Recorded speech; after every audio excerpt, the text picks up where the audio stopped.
Teessumni lafa Oromiyaa magaalaas ta'ee baadiyyaan lageenii fi qilee tabba bu'aa bahii hawaasni jiruu fi jireenya hawaasummaa fi dinagdee isaanii itti gaggeeffachuuf rakkatan beelladoonni lageen gurguddoo fi qilee ce'uuf itti rakkataa jiran iddoowwan baay'eetu jira.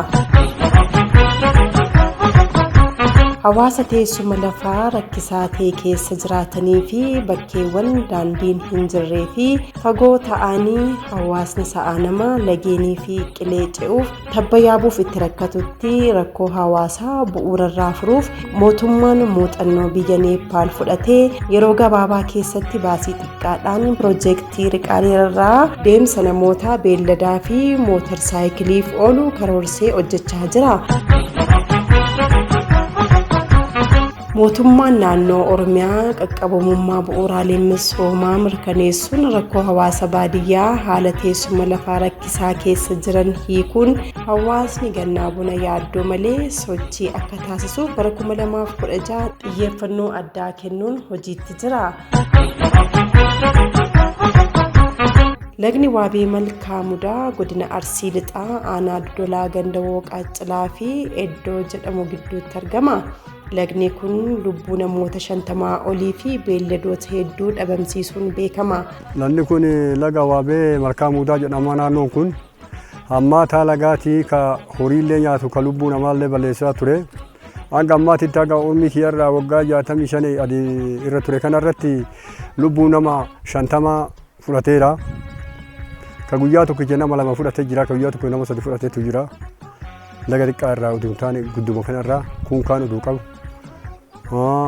Akkanatti nama nyaataa ture, horii nyaataa ture. Dubartoonni gabaa ga'uu fi nagaan maatii isaaniitti galuuf lagni Waabee hudhaa ture. Harree keenya nyaatee baabura yoo dhaqannu midhaan keenya nyaatee ganama harree feenee yoo baanuun galgala qullaa galleeni gama yoo baanu gamana daa'imman keenya akka dachaanuu dhabnee daa'imman keenya barsiifannee Dodola irraa yoo gattu Eddoo irraa yoo gattu moobaayilii irraa fudhatee surree jaraa irraa fudhatee lubbuu jaraa bichaa reebnee fudhannee akkasitti tarte nu jalaa ka jennu lubbuu jaraa bichaa reebnee fudhannee akkasi baatee galti. Baabura yoo dhaqanu gabaa yoo dhaqan ganama yoo baanu galgala yoo gallu ijoollee teenya irraa bullee harree keenyaan hin gal midhaan keenya yoo fe'annee galluun hin nyaata nama nyaata namni keenya yoo dhibame daddabnee fiiganii asii fuudhanii Eddoon hungeessa. Lagni Waabee sirna baruu fi barsiisuu irratti illee danqaa ture. Gandi Waqaacilaatii fi gandi Eddoo wal cinaa jira.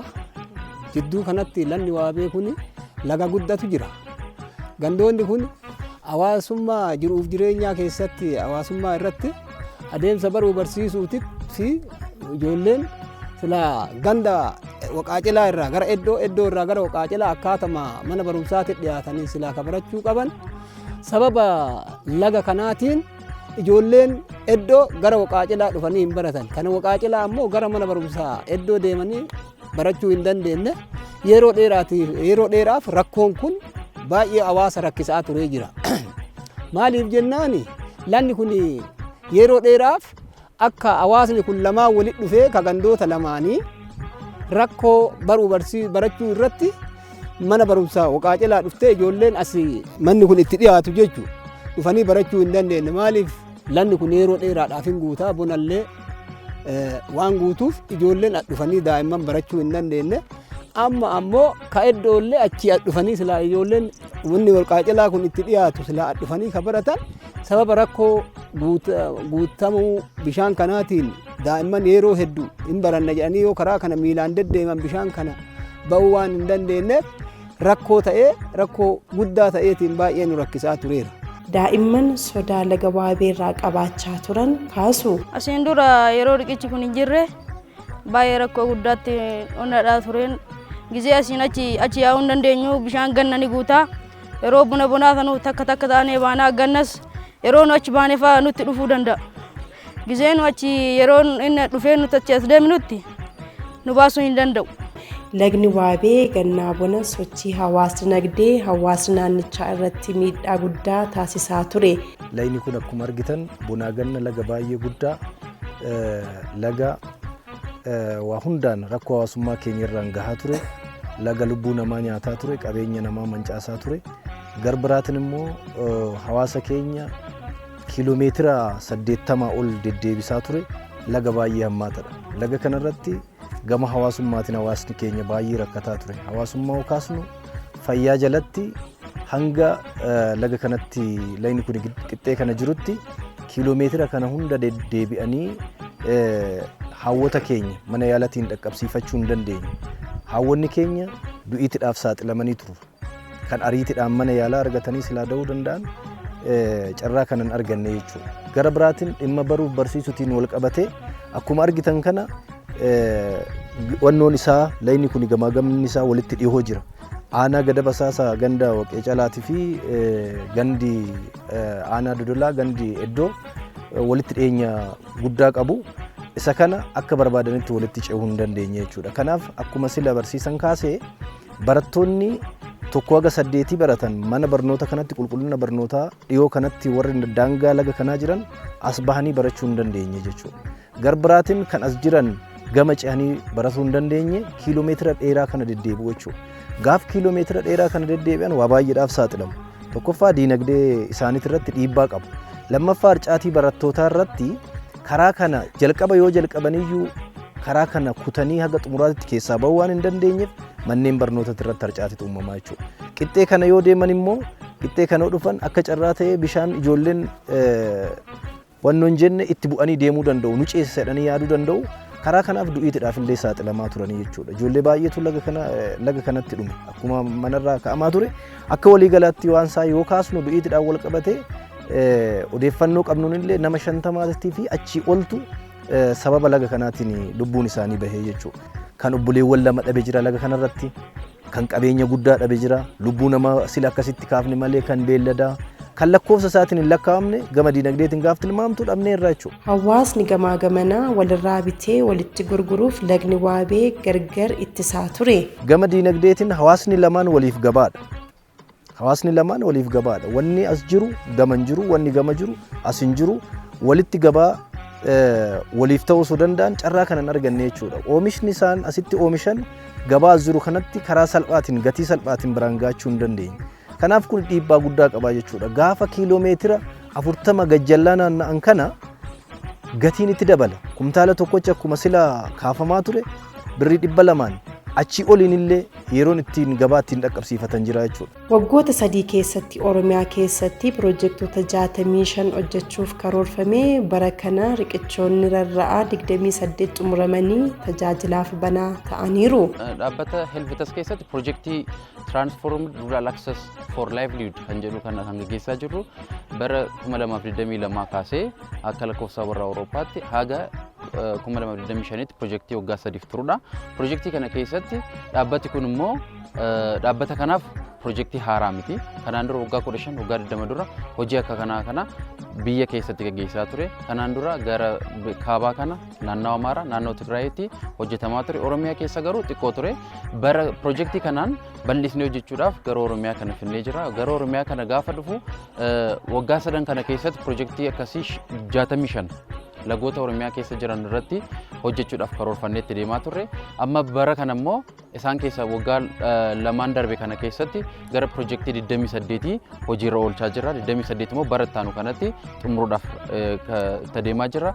Kan hojjennu short span irrattidha. Kan ammaatti piroojeektiin kun irratti hundaa'ee hojjechaa jiru.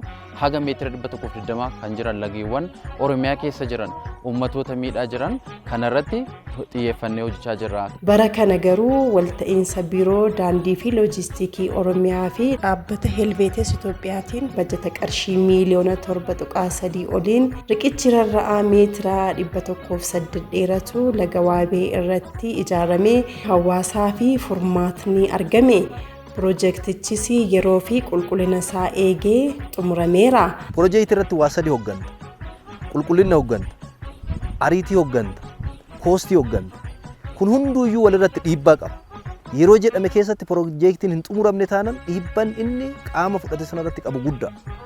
Piroojeektiin kun kan adda isa godhu yeroo jedhame keessatti osoo takka achi hin dabarfamne qulqullina barbaadamu yeroo jedhame keessatti xumuramee jechuudha. Kanaaf hawaasa keenyallee baay'ee gammachuu amma hin jedhamne waan jedhamu raawwatamuun hin beekna nuti mootummaa fi mootummaan tanaan dura akkamitti walitti hidhatee akka hojjetu. Tanaan duratti Piroojeektiin miti mootummaadhaan hojjetamu nullee barataa taanee gaafa jirruuf gaafa hojii keessa illee dhumnu harkifataa ture.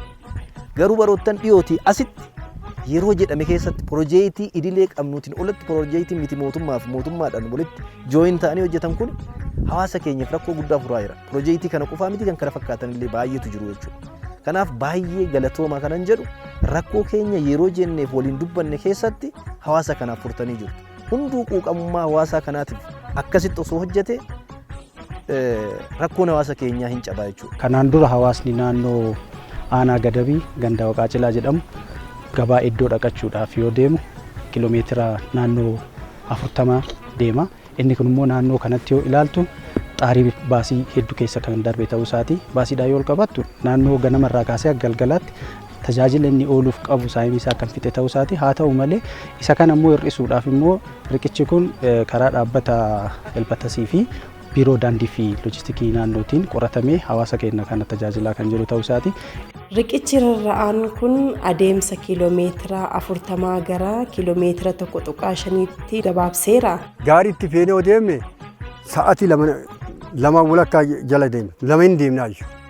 Kanatti illee yoo deemne hoominni nu asii baafnee hin yookiin gaarii sanuu argannu gaarii sanuu dhabuu dandeenya. Konkolaataa sanuu yeroo eeggannee yeroo sa'aatii 4-5tti deemnu jira. Baasii karaa maleetiin nurraa ba'aa ture. Amma asii yoo iddoo deemna jennee gara iddoo deemna jennu sa'aatii takkitti bisa. Sanuu geejjibaan oofaa geejjibaatiin sa'aatii takkitti tamane sa'aatii takkitti hundeen finnee gurguran. Achi yoo barbaachine bayyaa jirra kenne birrii 10 bayyaa jirra kenne waabee finnee waabee gurguran. Iddoo irraallee. Kana baasii akkanaatitu aga riqichi kun hojjetame nurraa dhaabatee jira. Aga geejjibni dildilli riqichi kun nu ijaarame nagaatti bahee namni keenya finni keenya kabaratee gadu nagaa nu galee yaada malee waarii sa'aatii barbaadde yoo galte kayoo bisaan nu jalaa nyaate nu ka lubbuu jaraa surree irraa fudhatee moobaayilii irraa fudhatee lubbuu jaraa reebnee fudhannee galluuni amma nagaan baatee nu galti sa'aatii barbaadde yoo galte Shaashamannee irraa yoo dhufte Dodola irraa yoo dhufte. Galatooma riqicha kana waan nu ijaartaniif. Bara kana barattoonni mana barumsaa Eddoos ta'ee Waaqaacilaas haala gaariin barumsa isaanii hordofaa jiru. Amma bara kana ammoo ijoolleen Eddoo dhufanii mana kana irratti baay'een isaanii dhufanii barataatu. Maaliif jennaan dildilli kun nu hojjetame dhaabbata dildila kana nu ijaare galanni guddaan isaaniif haa ta'u jedha. Ijoolleen hedduun isaanii dhufanii barataatu ka Waaqaacilaallee Eddoo deemanii Eddoo haayiskuuliin illee ni jira 9 haga 12 achi dhaqanii barataa jiran jechuudha. Akkasitti hawaasni kun lamaan gabaallee yoo deemu yoo dhimma hawaasummaatiif illee walitti dhufu yoo maatiin jalaa waa ta'e yoo dhibame yoo mana yaalaa yoo deemu rakkoo kana hunda hiikameefii jira jechuudha. Kanaafuu dhaabbanni fi mootummaan dildila kana nu ijaare haa galatoomu jenna. Riqichi ijaarame kun rakkoo dinagdee nama dhuunfaa fi hawaasa bal'aa furuu irratti argama. Fedhiin misoomaa keenya bal'aa. Haalli qabatama laggiin keenya akkuma argitan as qofa miti. Yeroo jedhame keessatti kana nu hojjettanii jirtu. Baay'ee teenkii jenneerra. Beellada isaatitti fe'atee salphaatti kiiloomeetira gabaabduu tokko fi walakkaa kan hin caalle kanatti achi ceesifatee salphaatti gurgurataa jira jechuudha. Kun waan salphaa miti baay'ee. Nam tokko irratti jijjiirama diinagdee hagasii maallaqa hagasii mana isaatti gaafa qusatu gaafa seef godhu akka waliigalaatti hawaasni bal'aan asii bahee achitti tajaajilamu asii bahee immoo asitti tajaajilamu gaafa gara maallaqaatti deebiste maallaqa miliyoona lakkaa'amu ta'a jechuudha. Kana manatti oolcheef kun waan guddaa gama diinagdeetiin illee hokkaafnu kana fakkaata jechuudha. Harcaatiin barnootaas hir'ateera yaaddoon daa'immaniis furmaata argateera. Harcaatiin barnootaa amma baay'ee gadi bu'aa ta'eera. Barattoonni duraan sababa rakkoo bishaan kanaatii fi walitti dhufuu hin dandeenye gara mana barumsaa amma akka barbaadanii karaa kana deemanii sa'aatii galgalaallee guyyaallee barataa jiranii ganamaaf galgala karaa kana deemanii haala kanaan adeemsa baruu barsiisuu itti fufaa jiru jechuudha. Dildilli kun rakkoo guddaa nuuf furee jira. Gizee baay'ee ijoollee taanee yeroo qaama dhiqachuudhaaf laga kana gadduunnu gizee baay'ee ijoollee baay'ee yeroo uffataa fi onnas kan nurraa fudhatee qullaa nu hambisee qullaa gallee jirra. Kanaafuu amma riqichi kun argame furmaata guddaa arganneerra mootummaas galatoomaa jenna isin galatoomfanne. Ijaarsa piroojeektii kanarratti deeggarsaa fi hordoffiin ture cimaa ture. haala hordofuudhaan wal qabatee sadarkaa biiroo irraa kaasee haga aanaatitti ogeeyyiin ogummaa isaatiin qabanii fi biiroonis dhaabbatichis wal qabatee sa'aatii jedhamee fi yeroo jedhame keessatti kan raawwatame ta'uu isaati. Piroojeektiin kunniin guyyaa hojii 90 keessatti akkaatama jedhameen kwaalitii isaatiin kan raawwatame ta'uu isaati. Kunis bu'aan inni qabu tokkoffaa piroojeektiin kun yeroo jedhame keessatti qulqullinnaa fi yeroo jedhame keessatti dhumachuun isaa tajaajila hawaasaatiif banaa akka ta'udha. Lammaffaa immoo gatii ittiin dhaabbanni kun ittiin mo'atee dhufe sun yeroo isaa keessatti waan raawwateef dhaabbatichis bu'aa qabeessa ta'a. Hawaasni naannootis yeroo jedhame keessatti tajaajila akka argatuuf kan hojjetame ta'uu isaati. Ogummaadhaan wal qabatee biiroon daandii loojistikii naannoo irraa kaasee haga aanaa kennaatti ogeessi keenya guyyaadhaan halkan guyyaadhaan maaliif teknooloojii haarawaa dheelleedha namni illee baay'een beeku. Kanaaf tokkoon isaa haga qorannoo biyyee irraa kaasee haga maateeriyaalii bittaatiin wal qabatu teest godhamaat kan dhufe ta'uu isaati waan ta'eef qulqullina isaatiin wal qabatee durabiliidha. Qulqullinni isaas gaaraantiidha. Hawaasni naannichaa qabeenya isaa kana tikfachuu fi kunuunfachuu qaban dhaamsa qophii keenyaati. Loodii nama 100 tiraansfar gochuu danda'a. Tajaajila harree farda fe'aadhaan dabarsuu hin danda'a. Mootorsaayikilii illee dabarsuu hin danda'a. Kanaa ol loodii isaan baachuu hin danda'u. Kanaaf hawaasni naannoo kanaa kana beekee asitti akka kunuunfachuu danda'u. Inni kun jiraachuun isaa hawaasni dinagdee waan guddaa hir'iseera waan ta'eedhaaf akka kunuunfachuu qabu koreetti ijaarree jirra. Bakka biraa deemuu caalaa bakki nama gammachiisu bakkeewwan akkanaa kanneen jechuudha. Maaliif biyya keenya irratti jijjiiramni babal'aan dhufaara. Teknooloojiiwwan akkanaa kunniinii fi kan kana fakkaatan illee kan biroollee dhufu waan ta'eef yoo kana kunuunfannee keenya jennee qabannee kanatti fayyadamne gaafii qabnu birootiif illee deebii argachaa deemna waan ta'eef ana hawaasa keenyaaf illee irra deebi'ee kanan isiniin jedhu yoo jiraate qabeenyi kuni qabeenya keessan hanga miidhamtan isin caalaa namni alaa dhufe hin argine. Miidhamuu keessaniif deebiin kennameera. Deebiin kenname kun immoo qabeenya waan ta'eef qabeenyi kun buluu qaba, tikfamuu qaba. Seeran namni waan uumameef sana qofa irra ceesisuu danda'uu qaba. Fedhiin nama tokko yeroo tokko haalli itti fayyadamuudhaaf deemu xiqqoo seera sanaatii alatti bahuu danda'a waan ta'eef qabeenya kana qabeenya keessan akka ilma keessaniitti akka laaltan waan jedhu kana dhaamsa gabaabaa isiniin dhaama. Waliigala isaa irra deebi'ee ammallee maqaa kootinillee akka bulchiinsa ittaanaa bulchiinsa aanaa Dodolaatitti maqaa uummata aanaa Dodolaatiin dhaabbatichaafis biiroo daandiiwwaniif loojistikii Oromiyaatiifis galata guddaa hammana hin jedhamne kan kafaltii hin qabne isinii galchuu barbaanna. Ulfaadhaa.